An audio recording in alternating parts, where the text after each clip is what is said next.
I need a little help, y'all. Can't do it alone. Oh, y'all just come on. This is aerobics. Oh, wake up! Wake up! Yeah. Oh, I need a little help. Can I get a little help? Wake up! Everybody.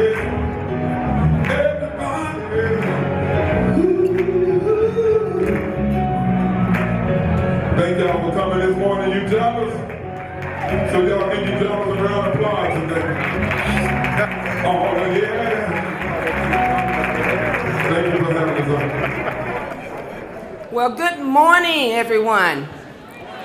Good morning.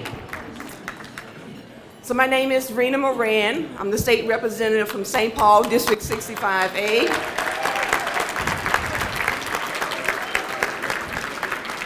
And I want to thank Johnny Brown and his band this morning.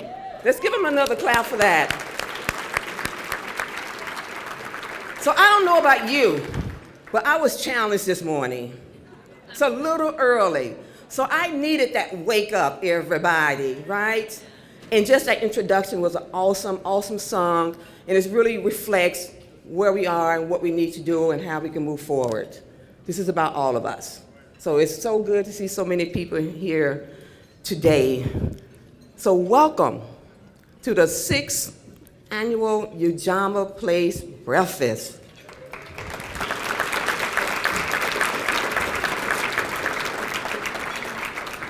I don't know about you guys, but looking at you from here, this is a beautiful sight.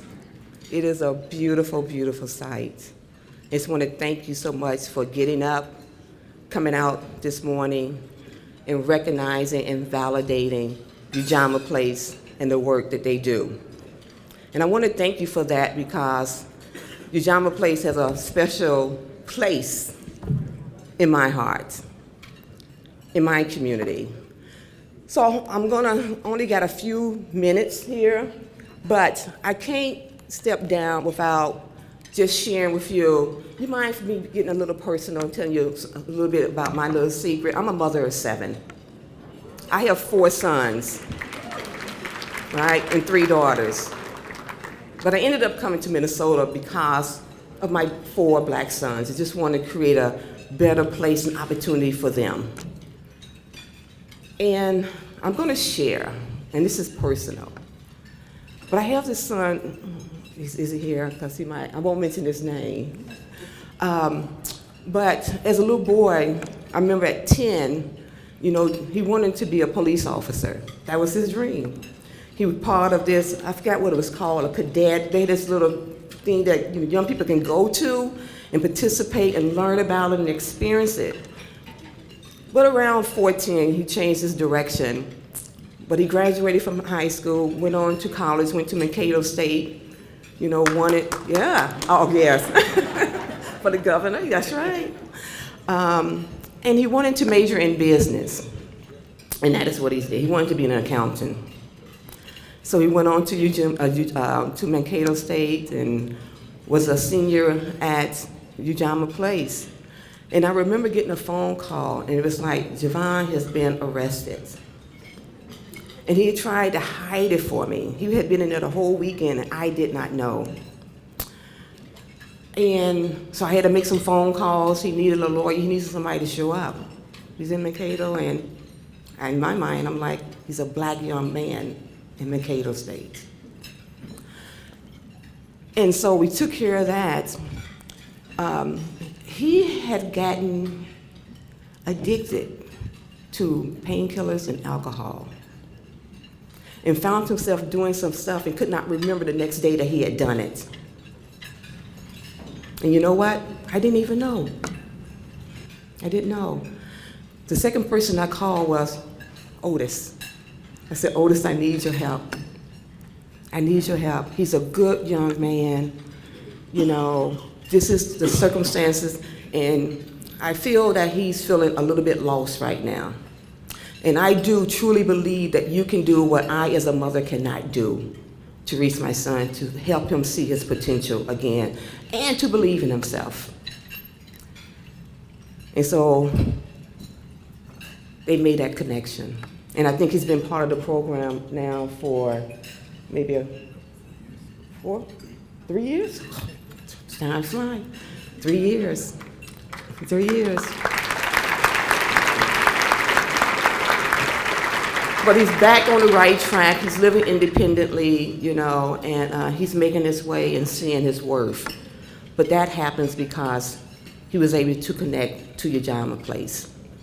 And the value, the relationships, the partnerships that they have, he became part of another family that he needed at a time in his life that was critical to that pathway for him. So I'm excited. I'm excited for the work that Ujamaa does. I'm excited to see them particularly play a role in developing our young black men and helping them on a pathway to see themselves as valuable young people. Sometimes when they feel they've been beaten down, the system don't agree with them, all those things, that they have a place that is a reflection of them. And that is so, so important for them to be able to do that. So that's my story. And we all have some stories. I probably share way too much. But I am really grateful for the work. And so before I leave, I just want to do a quick little shout out for something I have going on this evening. So I'm hosting a town hall meeting at Hallie Q. Brown in St. Paul on cannabis. And in our language, it's African American, on marijuana. Because we don't look at the possibilities of legalizing cannabis. I'm not saying we're going to do it or we're not going to do it, but we're going to have some conversations about that around the state of Minnesota. And so we're going to do that tonight, 7 o'clock, Hallie Q. Brown. If you are around and available, want to give your input, your insight into what that could, shouldn't look like, please show up. Because this town hall is about myself and our majority leader, Brian Winkler, hearing from you about what you think about the legalization of marijuana. So thank you so much for showing up today. God bless.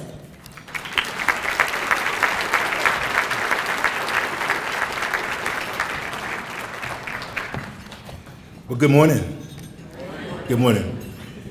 On behalf of the board of directors, the staff, and our men, and all of our partners, I do want to welcome you to Ujama's 6th annual fundraising breakfast and networking event.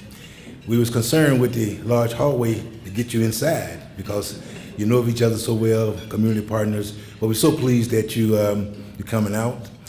Coming out to Inwood Oaks, help us celebrate this transformation story that we'd like to share with you this morning.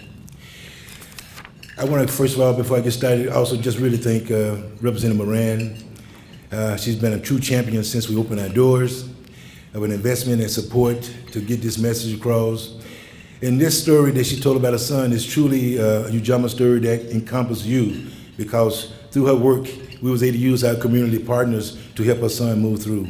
And that goes from during this time in Ujamaa Place to get his CDL license through the YWCA, to get in housing through PPL, to finish up his construction trade program through the Ujamaa Services, automotive through Jerry Griffith's program.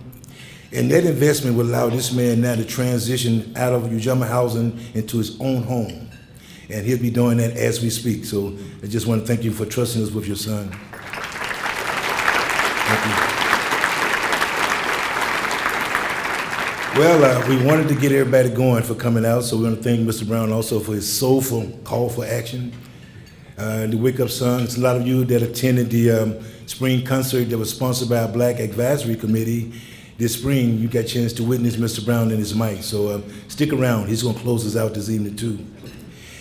But it's about time here this morning, and we're going to do our very best to be timely. We have a lot of things to say, a lot of things to do. And trust me that if we don't get the message across today, please feel free to come and visit us. We would love to greet you, to give you a deep dive into our daily work here. But while I'm here, I would like to give a special thanks to our table hosts and their guests for coming. For you to come out this morning to celebrate with us means so much to us, and you're showing up in force. We appreciate that. Can't say enough about our table hosts. Also, scattered throughout this room is our many fundraising partners. We really appreciate your investment. We've been able to leverage your support in getting other donors, other state government contracts. So it means a lot for you, our many funders that's here. And a special shout out to the KB Anderson Foundation under the leadership of the St. Paul Foundation, as well as the Fry Family Foundation for their matching gifts this morning. So we really want to appreciate that funders for their support in going on here. Also in attendance throughout is a lot of my friends, public officials, elected officials that's here. I just want you to know that you've been continuous supporters, and we appreciate your partnership and coming out today to witness transformation that we want to present to you this morning. But last but not least, I would like to thank all of my community partners. Your support and your willingness to work with our men really extend our services, allow us to provide, in addition to our core pillars, 37 services to our men. And it goes on. And it's difficult to single out anyone, but recently I got word that Kathy Gregerson from Mental Health Resource will be retiring at the end of this year. Since we opened our doors, Mental Health Resource has been a continuous partner.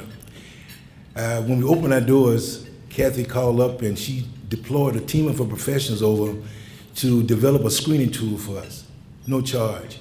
And since then, we have collaborated more and more.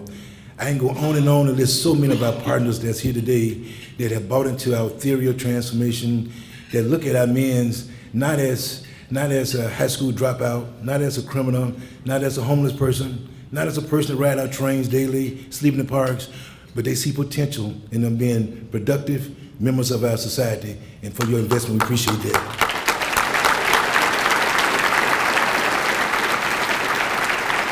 Thank you. During our 2018 breakfast, we were blessed to have in our attendance candidate Tim Walz for governor. He was so inspired by the breakfast that immediately after he left, I got a letter. And that letter followed with a telephone call to know more about what we're doing. And he actually invited me to be at his table at the Urban League dinner, so with the Ujamaa men. So without further ado, we just appreciate so much him making time out. I would like to bring to the stage Minnesota's 41st governor, Governor Tim Walz.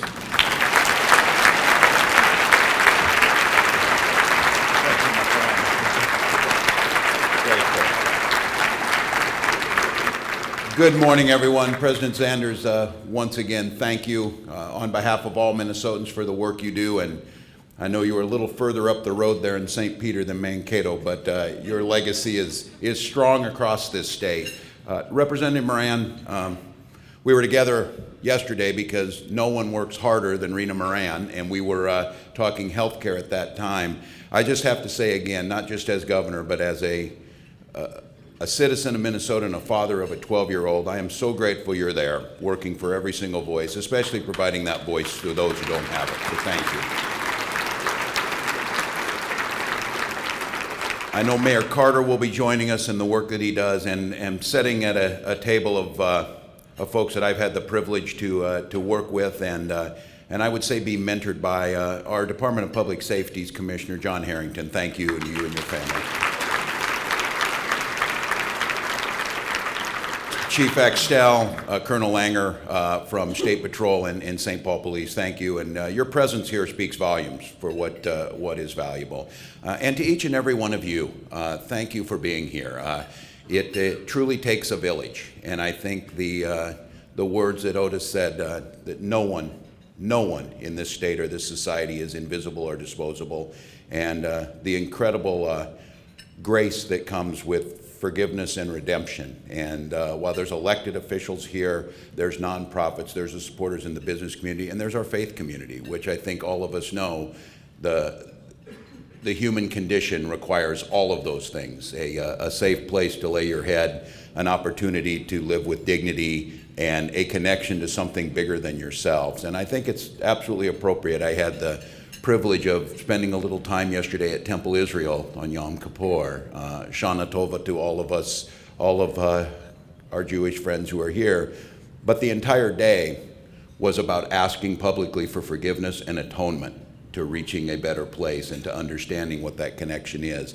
And in this state, to understand, and these are hard conversations, because as Rena talked about, her 12-year-old and my 12-year-old standing side by side start out with clearly different paths through no fault of their own or through no talents of their own. And that is simply a reality. It starts in the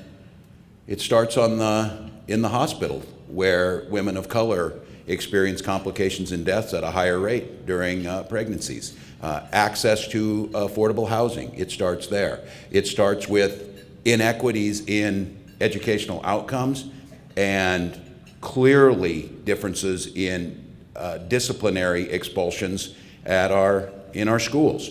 And then we're surprised that we have such disproportionate number of incarcerations, and again, wasted opportunities to tap into those talents, wasted opportunities to do the things we need to do on the front end of understanding, but by the grace of God goes each of our children, and that circumstances do matter. And again, no one is asking that there not be responsibilities. We often hear that, personal responsibilities. But to turn a blind eye to the obstacles that are thrown in place, first of all, that lead to that place of incarceration, and then the difficulties coming out, with an understanding these are our brothers and sisters, these are our neighbors, and they are going to need that path out. So making it difficult to rent an apartment does absolutely no one any good. Making it difficult to get access to a job or job training does no one any good.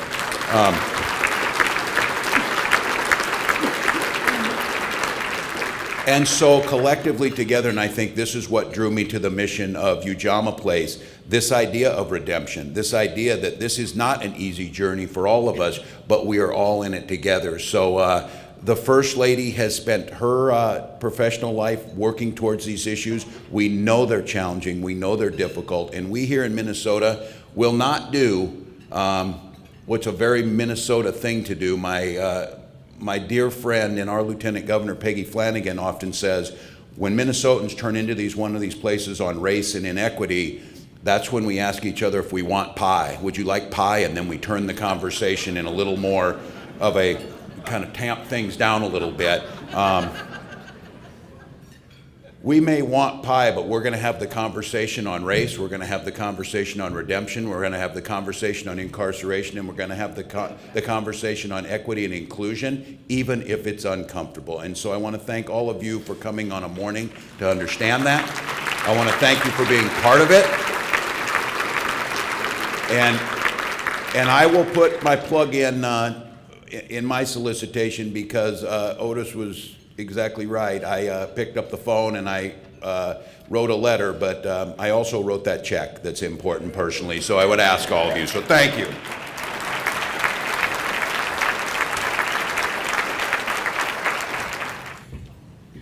Thank you so much, Governor Walz. We do understand you have extremely busy schedule, sir. For to take time to come out this morning, we very much appreciate that. As we get going this morning, the mayor is here, and I just would like to say, in terms of my introduction, that in this world of Ujamaa, there's no introduction that's needed. Long before he became the city's first African-American mayor, he was a true friend of Ujamaa, a frequent guest at our activities, and by far one of the most arguably the most motivational role model for the Ujamaa men to be. They truly inspired by his work, as well as be able to be elected official. They can see themselves in this young man. So without a lot of further ado, will we please welcome Mayor Carter to the stage, please.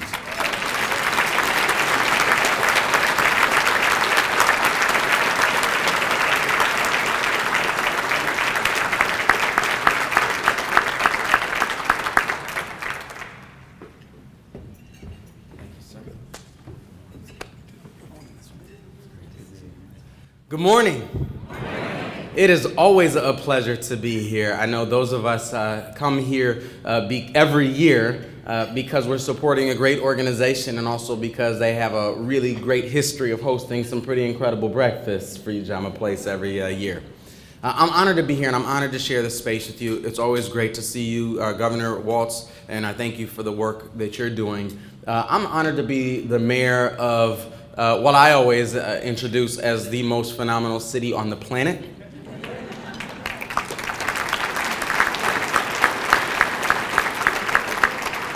And Mr. Governor, I rarely have to clarify which city I mean when I say that. Look, right now in St. Paul, anybody who's, I just want to say two things. One, anybody who's seen the news knows that we've had a tough go of it over the last month.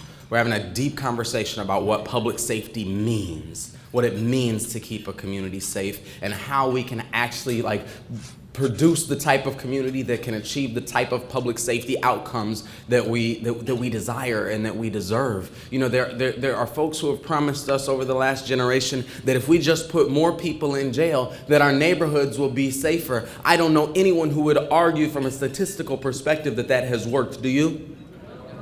We have put millions of people in jail, and we're still saying, you know, we need to do something different. And over the last month and a half, I've gotten a chance too often to sit with grieving family members or neighbors in shock. And what they all say is, we have to do something different. We have to try something different. We need a new approach. And so I'm happy to be here today because don't you know that Ujamaa Place represents that new approach.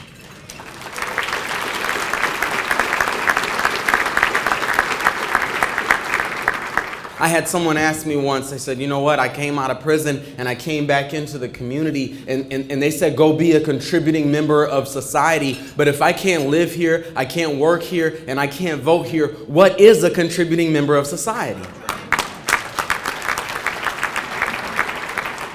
And so through Ujamaa Place, we're kind of saying the opposite. Instead of saying, you know what, if you've done something that you regret, we're going to send you to the outskirts of society and make sure it's hard for you to get housing, and make sure it's hard for you to get a job, and make sure it's hard for you to be in community productively. Ujamaa Place does the opposite.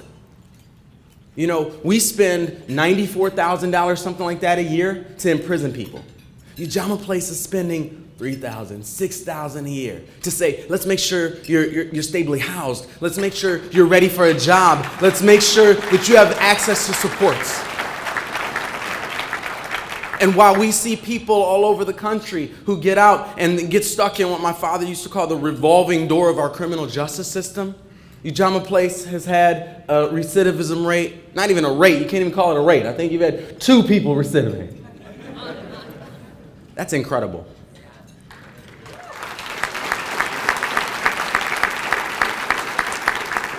The other thing I'll say, and I think I'm almost to the end of my 3 minutes, is this. There's going to be a lot of temptation today to fall into the trap of hating each other and dividing ourselves. And one thing that I've learned about hate is when you hate back, hate wins.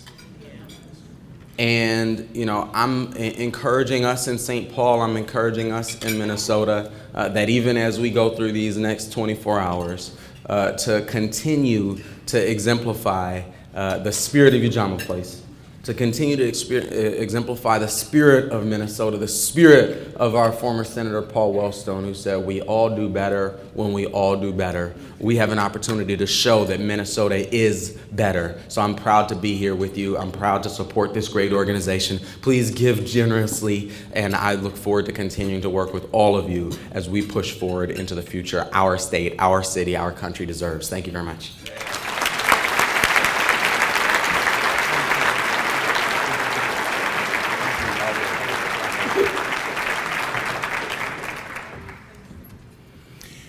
Again, we just like to thank so much Mayor Carter and Governor Walz for taking time to come spend this moment with us to get us started.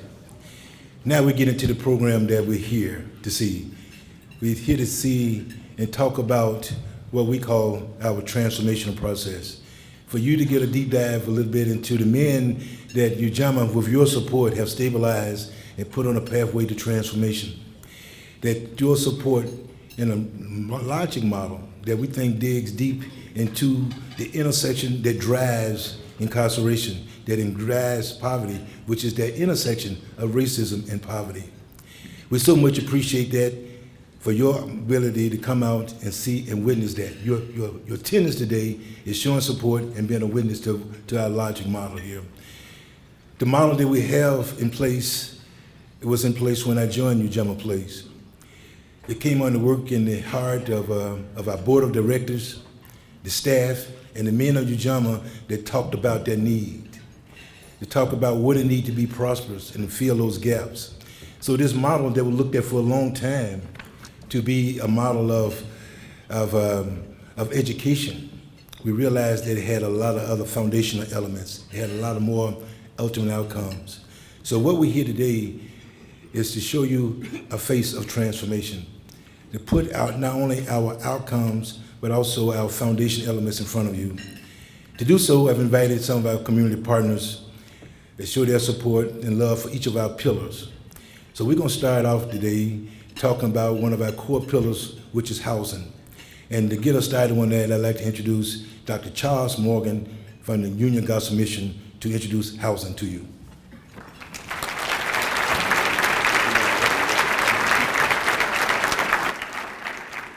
Good morning, everybody. How you doing?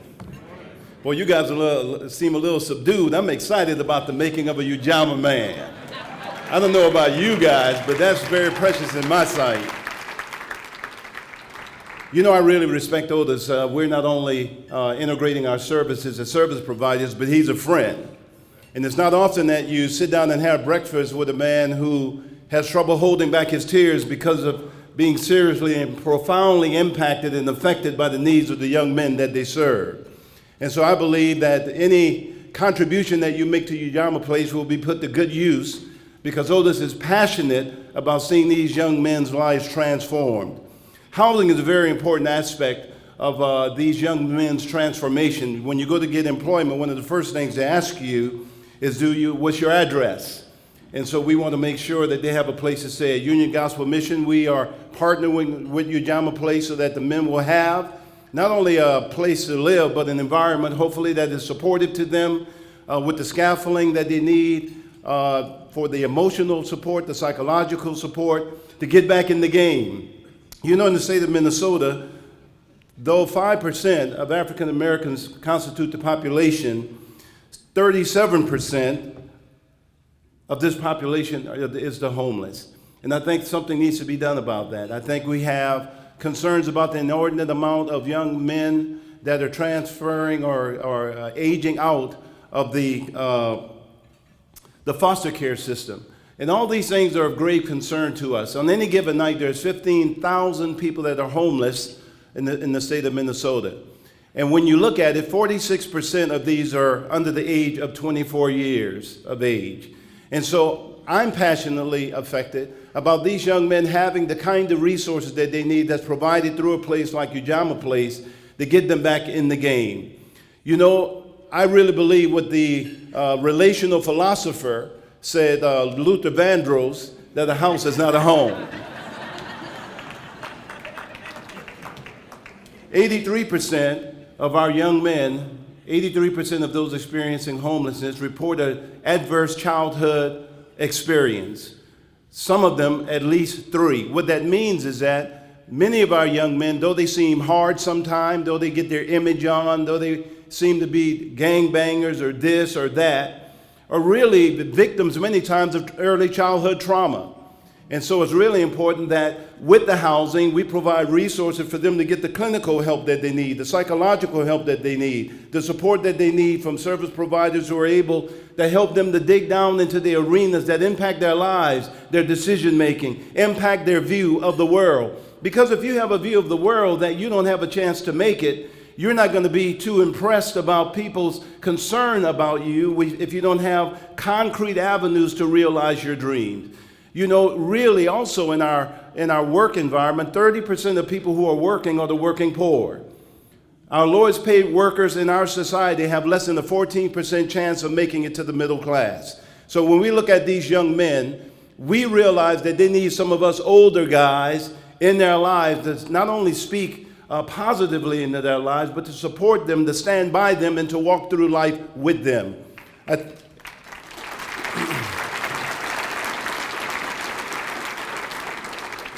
I'll say this and I'll sit down. I think one of the biggest lies that we believe that these young men really don't want anything to do with us older men.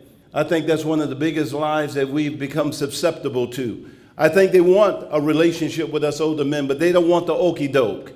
They don't want just a regular old thing, but I care about you and don't see you for 6 months or 7 months or just now and then. I believe what they want is a relationship that will help them to negotiate and to navigate the difficult affairs in their lives as they become contributing members of society. I have the privilege and the pleasure of introducing to you a Ujamaa man. Would you welcome to the podium Mr. Dante Harris?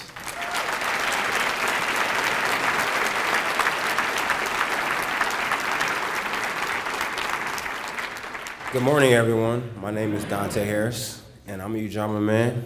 And when I first walked through those Ujamaa doors, I didn't know what to expect. Like, for real, like really, I didn't. And when I met Mr. Otis, he was like a truly good influence in my life. He was like a godfather to me. And not only is Ujamaa a program, but it's more like a tight-knitted family. And when I was able to get into transitional housing, it helped me keep my full-time job, which I'm currently still at. It also helped me grow as a person and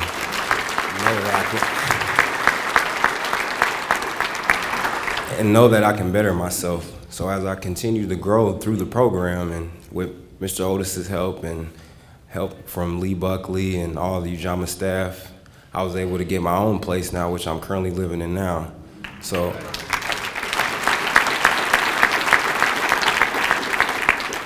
I am truly blessed to be here speaking in front of all you good people, and I hope to be here in a couple of years to talk about all the long-term goals that I have and to better myself and to better my family and just live life.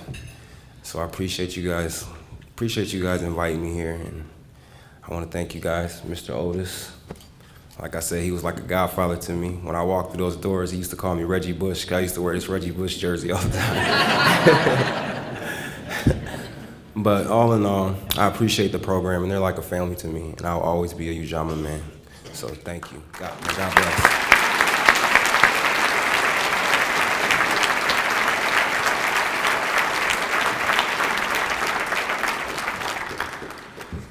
What Dante failed to mention to you that not only has he matriculated into our program, but as of the first of this month, he has moved out of the Ujamaa home into his own apartment. So it's the same in his life. So we're very proud of him. We are very fortunate that to have a lot of our community partners throughout that treat us as one of the extension of the employment to give people opportunity. Again, that see beyond some barriers or having unemployment gaps, what have you, to employ and support our guys. So at this time, I'd like to talk a little bit about our employment pillar and have Tom come up to introduce employment for our guys.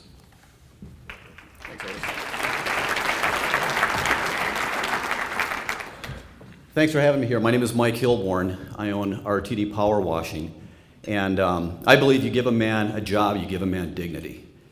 So employment is probably, in my opinion, from my position, is the most important thing we can do for anybody. Let me tell you a little bit about RTD Power Washing. We've been in business since 1995. And what we do is we clean commercial properties. We do parking garages, buildings. We do a lot of fleets for like FedEx, Lunds, Byerly's, companies like that. Graffiti removal, awnings, things like that. And we have a really, really unique opportunity. And Ujamaa, I couldn't do it without Stevenson. I'm not sure where he is, but this guy's amazing. Like every small businessman I know, every one of us wants to make the world a better place. We all do.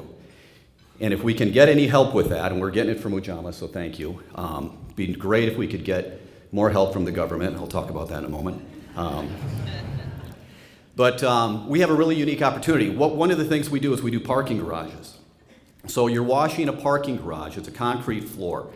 We run 3- and 4-man teams. So a lot of the guys that we get from Ujamaa have been in the prison system, which is basically fatherless shelters. They say over 70% of the guys that come out of prison didn't have a father. So we get to work these guys in teams. So they're with 3 other guys. So if they don't have the skills that they may have picked up from their dad, using power tools and stuff like that, they get to work with us cleaning these parking garages. And then the beautiful thing is once they've learned that, they get to move up in our company. And then we start doing commercial power washing of fleets, and that's a one-on-one job. So you're out there with your own equipment. Now the great thing too is we pay $20 an hour, and that means everybody that comes in our door.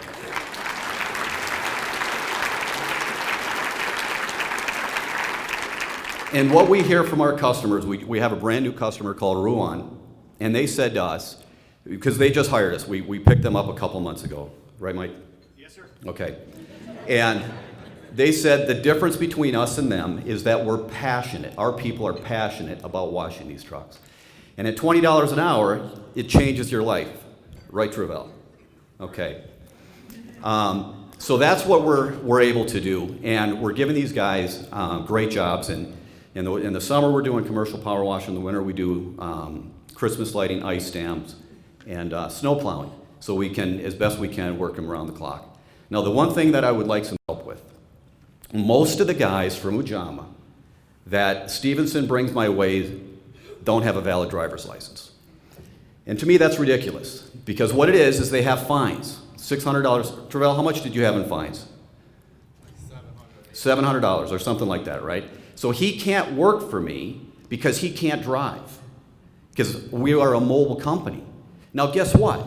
And I'm not saying it's Travell, but guess what? The other guys that work for me that don't have driver's license, guess what? They're driving every single day, but they can't drive for me, which means I can't put them to work, which means that I know what we're trying to do, and some of those are fines or have to do with something with maybe they're not making child support payments.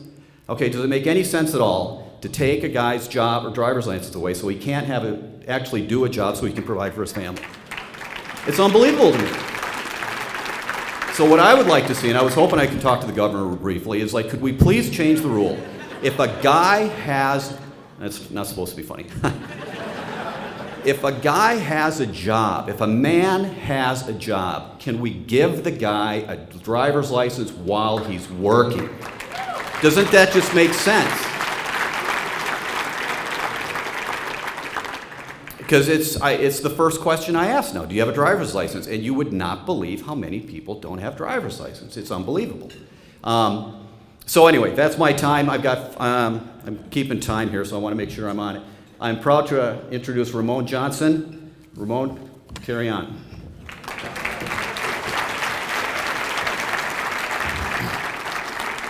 Good morning, everyone. I am a Ujamaa man.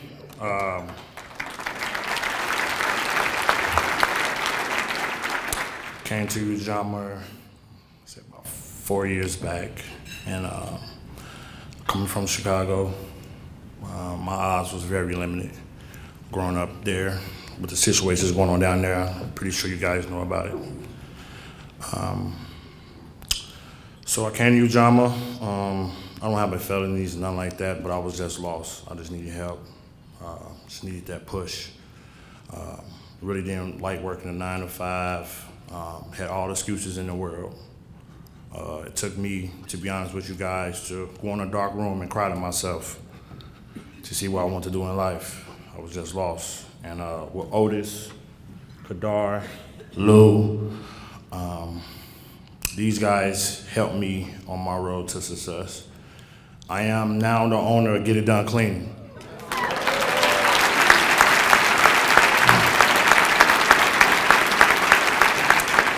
We clean properties all through the Twin Cities metro area. As I signed a contract with the University of Minnesota, and we're looking to take on 3 properties next year.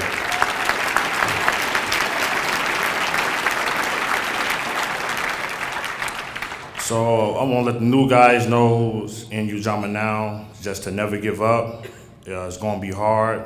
You just got to keep going, strive for greatness, shoot for the stars. And I'm living proof that it's possible. So with that being said, I thank you guys for coming out, and I really appreciate you guys. Thank you.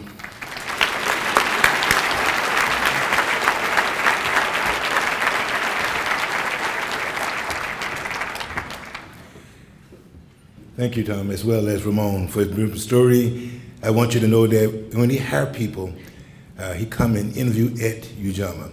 His goal is to not only have been a graduate of our program, but to hire Ujamaa man. So we thank you for being a willing employer as well, Ramon. Now we bring up to the podium.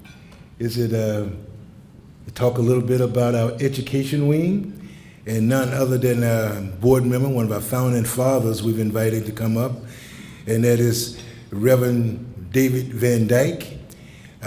He has a tremendous love for our men, and so much that he has now been relocated out of state, but he still come back faithfully to this breakfast, to board meetings, and he'll be here next month for our annual board meeting to convince my board to give me a decent budget. So, but I'm sure he'll talk about it in a moment, but his love for this man as his parting gift is to create a David and Nancy Van Dyke Scholarship Fund to make sure that a Ujamaa man to pursue his education at St. Paul College. So I will now let you hear the voice of Reverend David Van Dyke.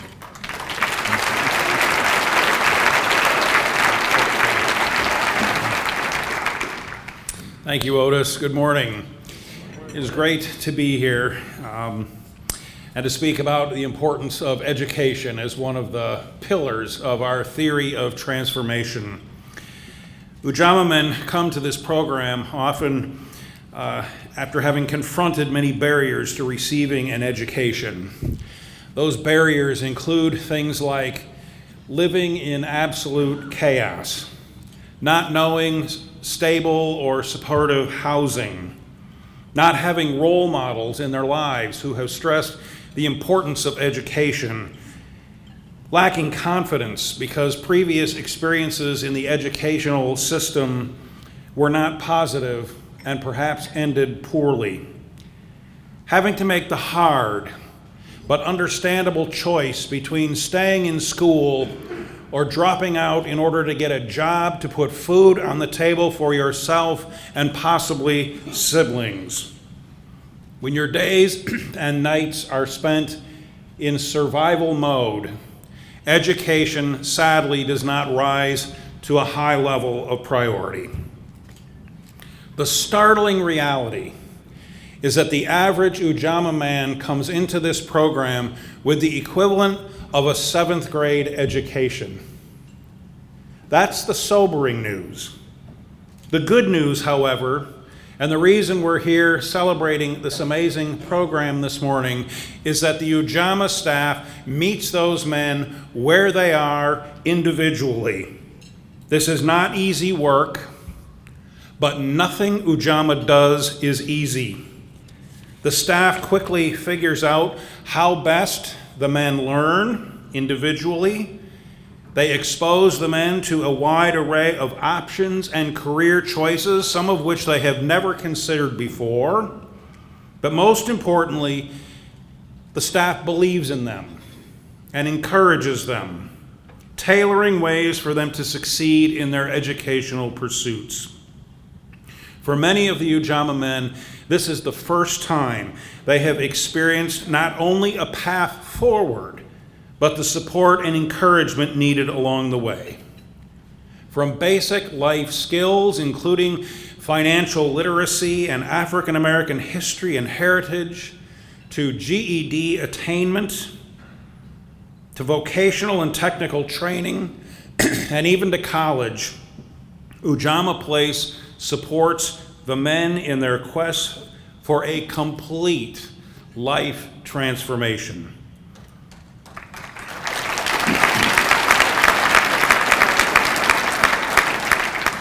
One of the high honors of my life was when, on the occasion of my retirement from ministry as pastor of the House of Hope Presbyterian Church in St. Paul, the congregation chose to honor my ministry as well as my commitment to Ujamaa Place and its men by establishing an endowed scholarship fund in my name to help Ujamaa men pursue their educational goals at St. Paul College as well as other places, and nothing could have pleased me more.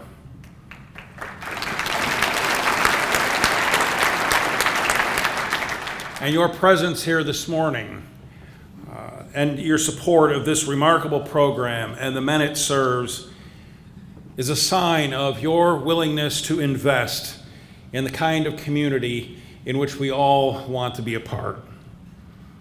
I now have the privilege of introducing two Ujamaa men.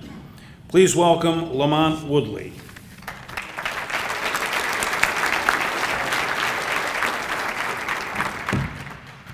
Hello, everyone. My name is Lamont Woodley. I'm a Ujamaa man.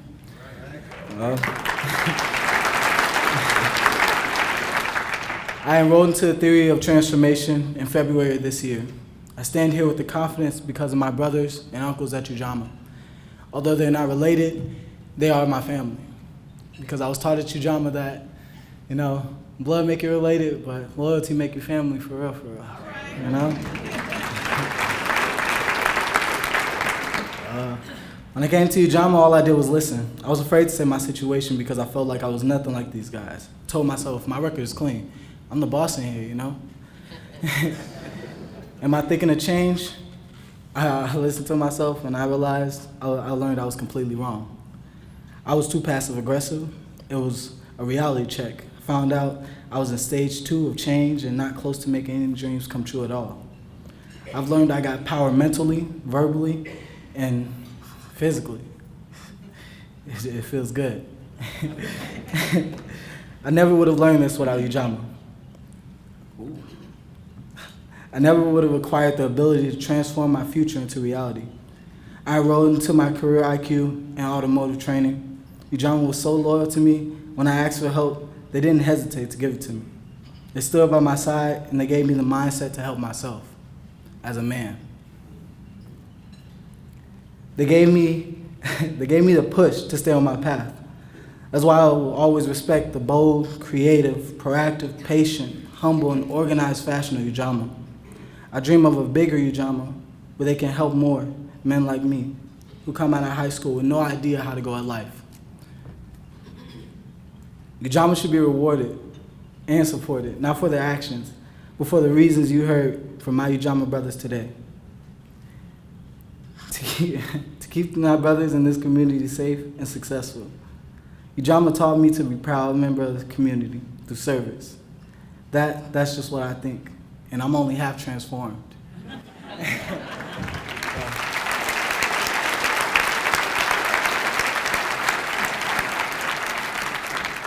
So I thank you, Ujamaa, because without you, I would have lost myself and I would have been one of those guys. But thanks to you, I've been taught to go back on my path. I'm grateful.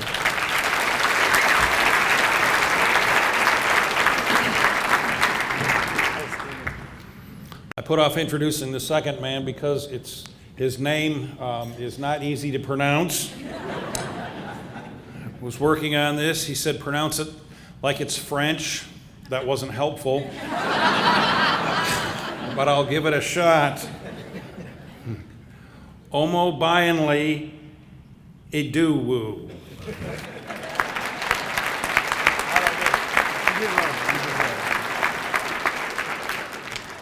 Good morning, everybody. My name is Omo Bayanli Iduwu, and I am an Ujamaa man.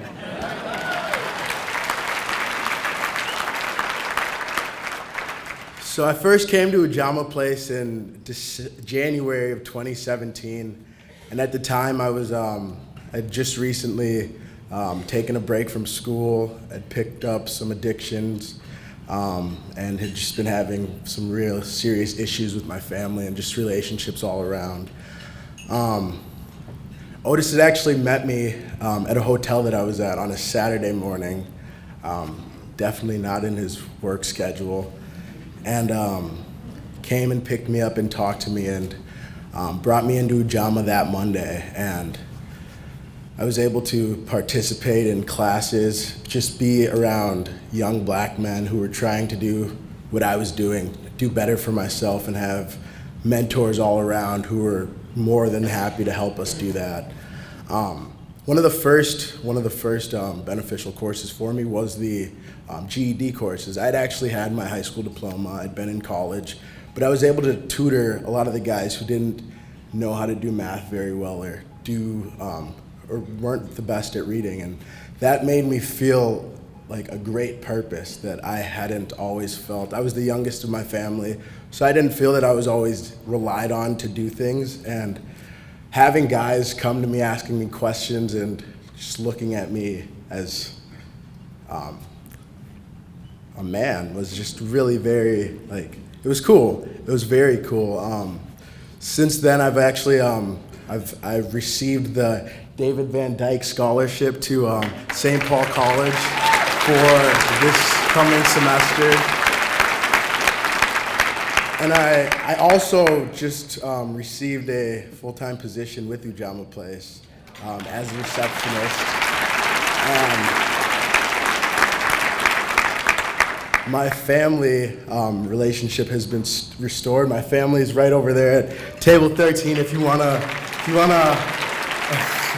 show them some love. So I just want to say thank you to everybody at Ujamaa Place, the coaches, just any volunteers who come in, and to all of the new Ujamaa members. I just want to say, listen to your coaches and trust that transformation can happen. Thank you guys very much. I'm gonna buy on that day.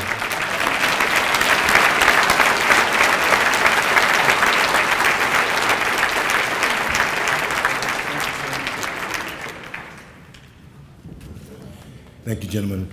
And Lamont is the second recipient of the David Van Dyke Award, so we have both our recipients here, so thank you. Please join me in welcoming to the stage right now Ramsey County Commissioner John Clevin. We've invited John to come in because of our pillars that we have. We truly believe that if we get to the point that we can educate our young men, to provide them with stable housing, to secure employment and what have you, we really address some of the poverty gaps and address the flow into the criminal justice system. A lot of our men come to us with a favorable consideration from the judges, the probation officers, even corrections officials, to provide re-entry as well as pre-entry work. So with not further ado, let me invite the Commissioner of Ramsey County to talk about our relationship and just together to keep people out of the system that's on parole and probation. Thank you.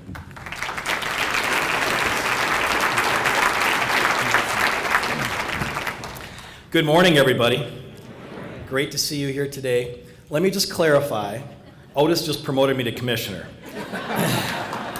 I'm the director of community corrections. Maybe someday commissioner, we'll see. The commissioner of corrections is here. I saw Paul someplace in the audience, but thank you, Otis. So I am honored to be here this morning to represent our criminal justice system partners and our community advocates and partners as well from Ramsey County. I'm the director, as I said, of the Community Corrections Department. Every year, we supervise over 10,000 adults on probation supervision or people that have been placed in our local correctional facility, the Ramsey County Correctional Facility in Maplewood. So thank you for the opportunity to be here to express my gratitude to Ujamaa Place for the tremendous work they have done with our county and with our communities over the past decade, particularly with the criminal justice involved community members that we serve here in our county. A lot of the folks that we see on probation, of course, need ongoing support, services for a variety of reasons, decisions that they've made, struggles, personal challenges, and their and the problems that their families have experienced as well. Our community corrections probation officers work with Ujamaa Place on a daily basis, really. In fact, we have several probation officers that are there weekly, spending time through grants and different programs that we've put together, and we really appreciate that partnership. We've serviced thousands of men who have gone through Ujamaa and have successfully then completed their conditions of probation to move on. Ujamaa provides essential community-based services. One of our goals in community corrections, we've entitled More Community, Less Confinement. The answer is not long-term confinement. It's really long-term ongoing community support for the people that we work with, as the governor and as the mayor commented on earlier this morning. As many of you know, re-entry from the corrections system can be a daunting and extremely difficult challenge, particularly in the first 3 to 6 months, and really for the first couple of years as you re-enter back into society to make a difference. Ujamaa Place, essentially from my perspective, makes a difference between success or failure, freedom or confinement, and in some cases between life or death. They provide essential services that we absolutely have to continue to maintain in our community. I thank Otis Sanders, Lee Buckley, many of the others from Ujamaa Place for the tremendous partnership they've given us too at Ramsey County and in the Corrections Department. They provide programs that give educational advantages to people, GED services, finding, maintaining gainful employment, strengthening cognitive skills and problem-solving abilities for the clients we work with, enhancing parenting skills, addressing mental health challenges, and making positive life choices that can impact a person and their family for an entire lifetime. Ujamaa Place brings hope to so many people. They offer opportunities, provide accountability and care, and support equity for all those who walk through their doors. I wear a Hope Star, which symbolizes a lot of those particular principles we talk about in community corrections. And I see Ujamaa as a strong partner with us throughout our community. Now I can go on, but it's time for me to introduce another Ujamaa man, Jonathan Flowers. Much easier to pronounce than the last candidate, and I appreciate that. And thank you for your time, and I'll let you know if I run for commissioner, I'll give you a call.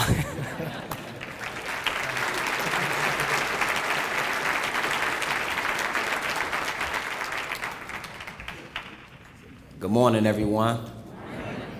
I am a Ujamaa man, as you can tell. This is what it looks like.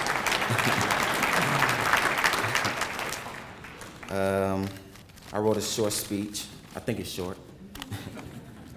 Ujamaa is more than just a program, it's a community. Its foundation is built upon integrity and love. To me, it's like the heart of the city. It's a father to the fatherless, and it's a program that is dedicated to seeing everyone succeeds. Ujamaa also focuses on renewing the mind of the people who enter the program, changing their viewpoints about the way that they think and feel about certain situations, which is a problem. Because if Ujamaa focus on changing people's viewpoints, then they can get to the root of the problem, because it's not the actions, it's the way that they think. And a lot of people coming to the program has been traumatized, being involved with criminal activities and things like that. You know, I'm a testimony from those past experiences. Ujamaa also teaches us to be leaders by following the examples of great leaders, like you all in here. The program also teaches us to bear each other's burdens and to always encourage each other to do better and to hold each other accountable, which is important, because integrity is doing the right thing when no one is looking. Ujamaa also is a community that helped men to identify their strengths and their weaknesses. Ujamaa reaches into the community to target criminals to lower the recidivism rate. It also targets those who doesn't have a criminal record but hang out with the wrong crowds of people. Crime prevention. Ujamaa prevent criminal activities from taking place by introducing them to our job readiness class, skill training class, financial literacy class, housing assistance, job assistance, providing clothing, feeding them 3 times a day, spending time with them, and most of all, just loving on them in a way that is needed.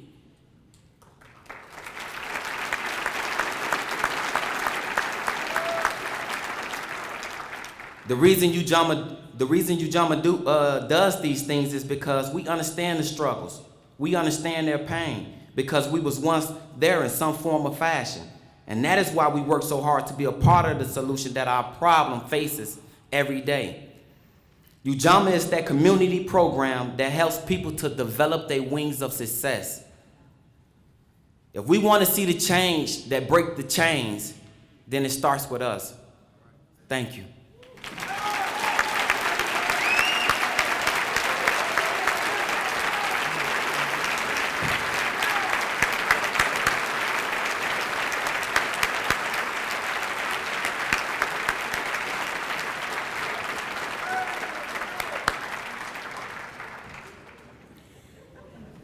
Thank you to the Ujamaa men who came in to tell their testimony to share with you today. I want to thank all of our community partners that eagerly agreed to present these pillars, and so many of you that's in the audience that that could have been called. I look in the audience and see my friend Thomas Adams from Better Futures, Gabe Massey from the Y, on and on. Jerry DeGriff, thank you so much.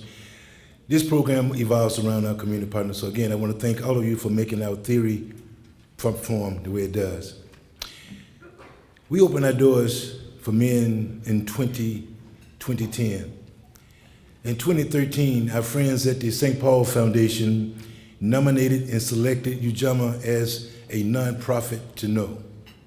Along with that award, we was introduced to a videographer who spent time with us to find our story and to put our story on video that we can share with you in infamy. That young man is with us today, Mr. Jeff Aiken. So Jeff, I want to thank you so much. Every year since 2013, Jeff has come to Ujamaa to provide you an update. So without further ado, I would like to introduce you to Jeff's 2019 piece on video. Thank you.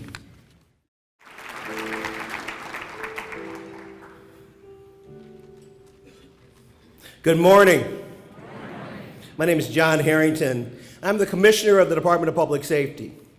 But 10 years ago, I was the Chief of Police of the St. Louis City, and I was one of the 4 founders of Ujamaa Place.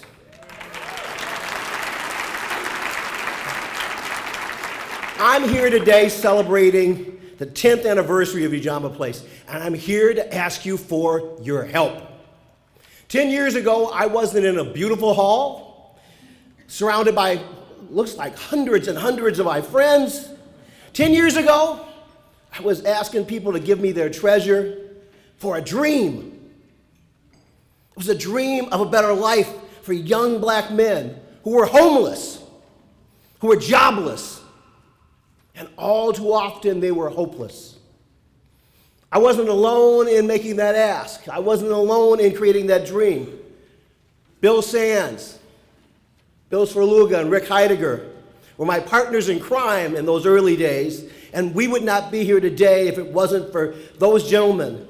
And I salute them because they had a vision of a day when black young men would not be looking over their shoulder when a squad car turns the corner. When black young men would not be looking over their shoulder when they walk into a department store to shop. When black young men would not be looking over their shoulder to see why they weren't given an apartment that they need for their family. Right now, though, I need the table host to hand out those envelopes because we are going to make some dreams come true by filling them with cash, credit cards, stock, land is all good. But most importantly today, we are filling them with hope. Now, I want to ask this question. I want to know how many of you hope that tonight you will have a safe, a secure place to lay your head and where your family can lay their heads.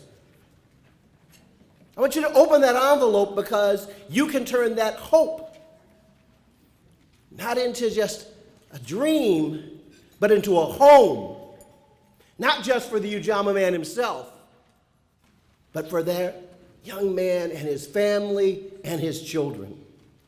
How many of you hope that when you leave here today, you will have employment?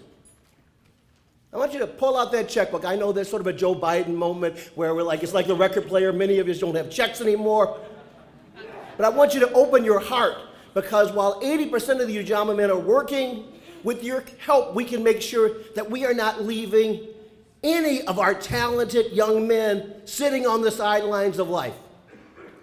How many of you hope that if you catch a bad break, lose a job, miss a meeting, don't answer a voicemail from your probation officer, that jail is awaiting for you?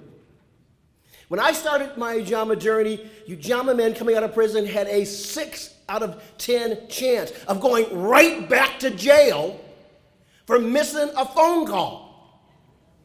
It's what we call in the business a technical violation. Thanks to the work of folks like Governor Tim Walz, Paul Schnell, Ramsey County Corrections, that rate's been cut in half. So we're down to only 3 out of 10 should be looking over their shoulder.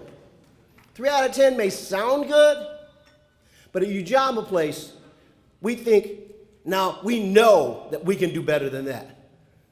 If you turn that envelope over for just a second as you're thinking about this, at my table I have a professor of mathematics. 4,000 guys have come through the doors. Multiply that by 10 years at a rate of currently about $41,000 a year to incarcerate a young man. You do the math. The state of Minnesota, who I work for and who we all pay taxes to, has saved, because of the work of the Ujamaa men, because of your support, $164 million.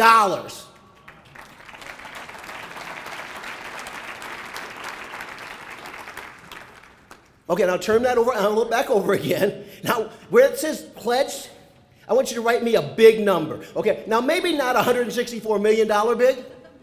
I get that not everybody in this room can probably write that check, but there are a couple of people in here I know that can write something close.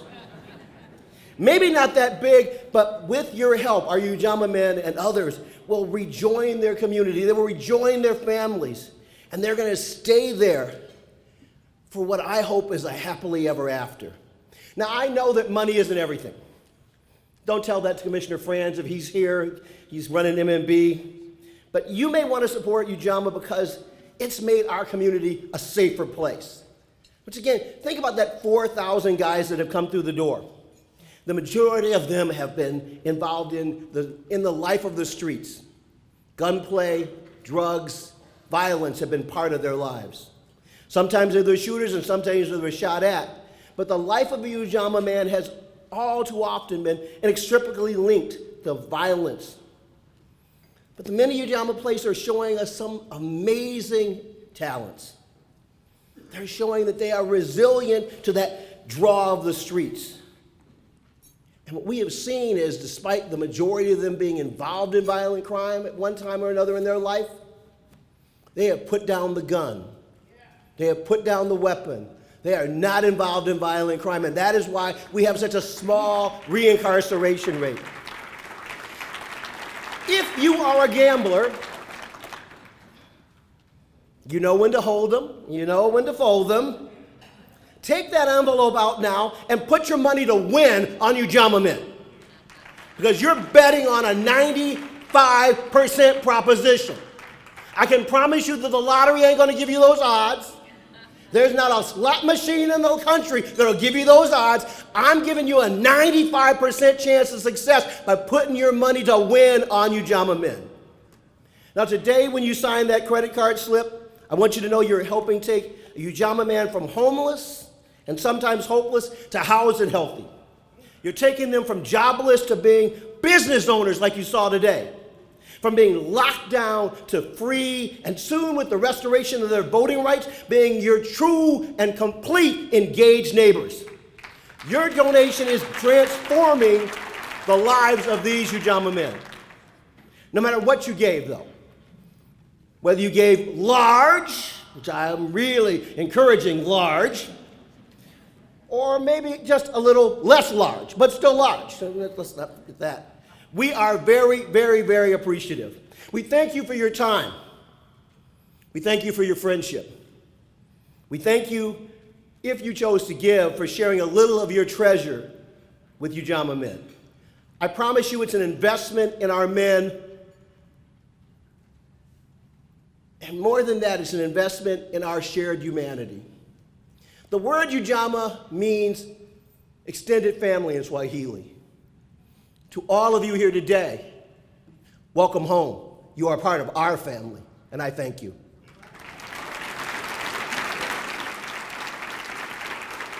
And now, without further ado, let's bring back Johnny Brown.